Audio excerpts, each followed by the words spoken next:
पाकिस्तान और दुनिया भर में लाखों देखने और सुनने वालों को अरशद शरीफ का सलाम। नाज़रीन, आज प्रोग्राम में बात करेंगे कि इस मच में जो सानिया हुआ जिसमें 11 पाकिस्तानी शहीद कर दिए गए, इसके पीछे असल कुव्वतें कौन सी कार फरमाएं और पाकिस्तान इस हवाले से क्या इक़दामात ले रहा है, हुकूमत पाकिस्तान इस हवाले से क्या कुछ कर रही है। साथ ही नाज़रीन, वर्ल्ड बैंक ने भी एक रिपोर्ट जारी की है और स्टेट बैंक ऑफ पाकिस्तान ने भी एक रिपोर्ट जारी की है पाकिस्तान की मईशत के हवाले से। इस हवाले से भी प्रोग्राम में आगे चल के बात करेंगे। और फिर पाकिस्तान डेमोक्रेटिक मूवमेंट, आज बन्नू में भी जलसा था और अब जनवरी के महीने में जिस तरह से ये मूवमेंट चल रही है, इसको आगे इसका मुस्तकबिल क्या है। लेकिन प्रोग्राम के पहले सेगमेंट में नाज़रीन बात करते हैं पाकिस्तान के वज़ीर ख़ारजा शाह महमूद कुरैशी साहब से। बहुत शुक्रिया फॉरेन मिनिस्टर साहब प्रोग्राम में शिरकत करने का। जो एक धरना चल रहा है, शोधा के लवाहिकीन बैठे हैं, इस हवाले से हुकूमत अब क्या इक़दामात ले रही है और क्या अश्योरेंसेस इन लवाहिकीन को दे सकती है हुकूमत? पहली बात तो अरशद भाई ये है कि जो उनका एहतजाज है वो उसमें हम सबको समझ आती है, उनका कर्ब, उनकी तकलीफ, उनका दर्द हम सबको समझ आ रहा है। वो जो कह रहे हैं और वो जो जिस बला से निजात चाहते हैं। अब सोचने की बात ये है, और मैं आपको वापस ले जाना चाहता हूँ 14 नवंबर की अपनी प्रेस कॉन्फ्रेंस की तरफ, जब मैंने वाज़े जो डॉसियर पेश किया था उसमें मैंने वाज़े ये अर्ज़ की थी कि हिंदुस्तान का एक बड़ा वाज़े एजेंडा है पाकिस्तान को डिस्टेबलाइज करने का, पाकिस्तान में अंदरूनी इंतशार पैदा करने का, और ये उनकी एक सोची समझी हाइब्रिड वॉर की हिकमत अमली है। अब वो देखते हैं बलूचिस्तान को निशाना बनाते हैं। क्यों बनाते हैं?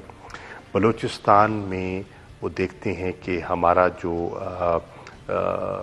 सीपैक के प्रोजेक्ट्स हैं उनमें रखना डालना, वो देखते हैं कि जो वहाँ जो सब नेशनलिज्म है उसको कैसे हवा दी जा सकती है।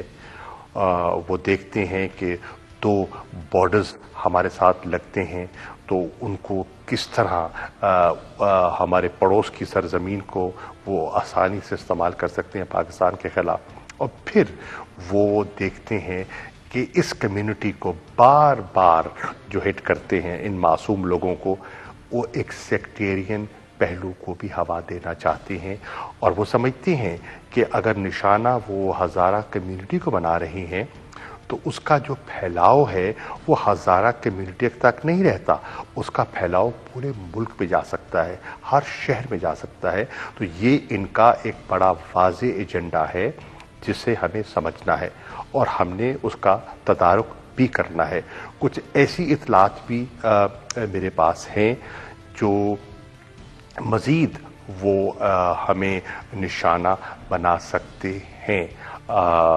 खुदा करे वो नाकाम हो और हम उन्हें इंशाअल्लाह नाकाम बनाने की पूरी कोशिश करेंगे, लेकिन उनके इरादों में कोई शक व शुबा नहीं होना चाहिए। फॉरेन मिनिस्टर साहब, आपने इस वाक़े का जिक्र किया कोल माइन में जिस तरह बेईमाना तरीके से पुरतशद्दुद तरीके से इनको शहीद किया गया 11 पाकिस्तानियों को। इससे पहले भी वाक़यात हुए जिसमें सिक्योरिटी फोर्सेस के एहलकारों को निशाना बनाया गया, पाकिस्तान नेवी के सेलर्स को भी निशाना बनाया गया। तो इन तमाम इवेंट्स में आप कोई रब देख रहे हैं और इस हवाले से क्या कोई नेटवर्क काम कर रहा है बलूचिस्तान में? और जो कुलभूषण यादव वाला नेटवर्क था वो तो हमने पकड़ लिया, तो इस तरह का क्या कोई और नेटवर्क है, उसकी इत्तलात भी हैं हमारे पास?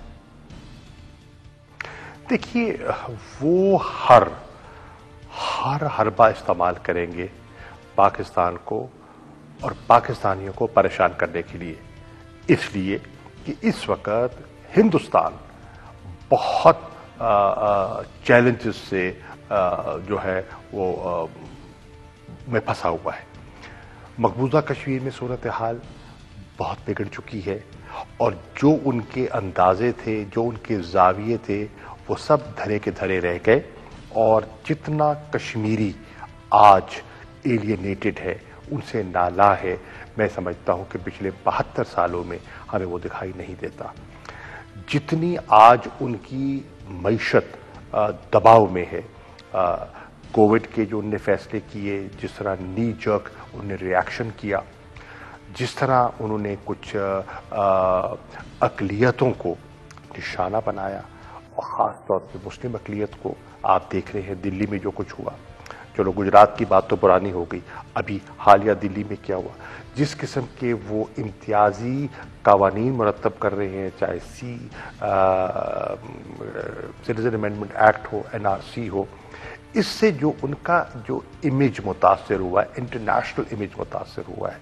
जिस तरह आप देख रहे हैं कि पूरे हिंदुस्तान में वो जो किसानों के साथ उनकी जो गुफ्तगू शुनीद है वो किसी मंतकी अंजाम को नहीं पहुंच रही और डेडलॉक जारी है और उससे उनकी मईशत मुतासर हो रही है, तो उससे तवज्जो हटाने के लिए वो हर हरबा इस्तेमाल करेंगे पाकिस्तान के खिलाफ। और फिर आपने देखा कि जो यूरोपियन यूनियन की डिसइंफो लैब के जो इंकशाफात है वो भी आपके सामने है कि किस तरह वो एक जाली NGOs के ज़रिए, जाली और फेक वेबसाइट्स के ज़रिए 750 के लगभग उन वेबसाइट्स के ज़रिए पाकिस्तान को मलाइन करने की कोशिश करते हैं और आपको प्रोजेक्ट करने की कोशिश करते हैं।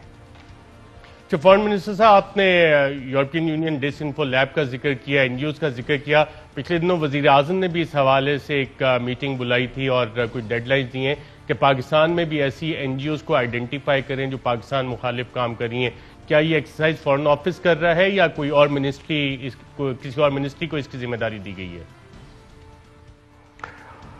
देखिए, ये तो ऑब्वियसली फॉरेन ऑफिस के स्कोप से बाहर है।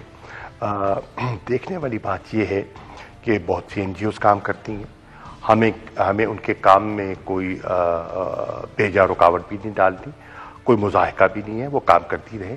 देखना ये है कि जिस मकसद के लिए वो रजिस्टर्ड है, पहले क्या वो रजिस्टर्ड भी हैं कि नहीं, और अगर वो रजिस्टर्ड हैं, जो उनके स्टेटेड ऑब्जेक्टिव्स हैं, क्या वो उसके अंदर रहते हुए काम कर रही हैं या उससे तजावुज़ कर रही हैं। तो इससे देखना ये है कि हमने उनको रेगुलेट कैसे करना है। दुनिया में रेगुलेट होती हैं, एक फ्रेमवर्क होता है, ज़ाब्ते होते हैं जिसमें हम भी पाबंद होते हैं और उनको भी पाबंद होना चाहिए। कोई मादर पिदर आज़ाद कार्रवाई की इजाज़त नहीं दी जा सकती। अच्छा फॉरेन मिनिस्टर साहब, जो फुटप्रिंट नजर आ रहे हैं दहशतगर्दी की कार्रवाइयों के बलूचिस्तान में और अफगानिस्तान में, इनमें कुछ सिमिलैरिटी नजर आ रही है? क्या भारत कुछ ऐसी दहशतगर्द तंजीमों की पुष्टपनाही कर रहा है जो अफगानिस्तान और पाकिस्तान दोनों जगह कार्रवाइयां कर रहे हैं? देखिए, एक तो ये है कि भारत का, मैं पहले अर्ज कर चुका, जो उनके मकासद हैं पाकिस्तान को ज़ख्म पहुँचाना, पाकिस्तान को डिस्टेबलाइज करना, वो तो बिल्कुल वाज़ेह है।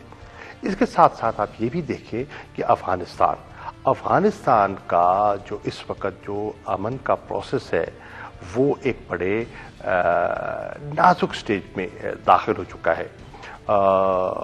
दोहा में फिर डायलॉग का आगाज़ हुआ है और आप देख रहे हैं कि वहाँ भी वायलेंस में इजाफा हुआ है, उस पर तशवीश है, सबको है।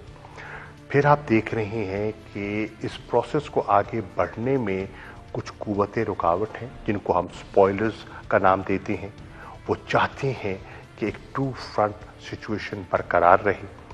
वो चाहते हैं कि वहाँ अगर अमन आता है तो उससे अफ़गानिस्तान के अलावा पाकिस्तान को बेपनाह फ़ायदा होता है। हमारी रीजनल कनेक्टिविटी के इम्कानात बढ़ते हैं। हमारा जो इकोनॉमिक कॉरिडोर है उसके फ़वाइद पाकिस्तान के अलावा जो है पूरे खित्ते को फैलने शुरू हो जाते हैं। हमारी एक रीच जो है, हमारी इकोनॉमिक रीच, हमारी डिप्लोमेटिक रीच में इजाफा होता है। तो वो किसी तरह उनको ये चीज़ सूट नहीं करती, तो वो हर महाज पे पाकिस्तान को उलझाए रखना चाहते हैं। फिर ऑर्गेनाइजेशंस हैं, आप देख रहे हैं, हमें तशवीश है कि किस तरह जो दाइश का फुटप्रिंट है वो अफ़गानिस्तान में बढ़ता चला जा रहा है और वो उन इलाकों में जो हमारी सरहद के करीब तर इलाके हैं। तो ये सब चीज़ें हैं जिस पर हमें निगाह रखने की ज़रूरत है। Fly with PIA and save gold. Register now. Scan QR code and register yourself to get gold and loyalty benefits. Powered by ARY Sahulat Wallet.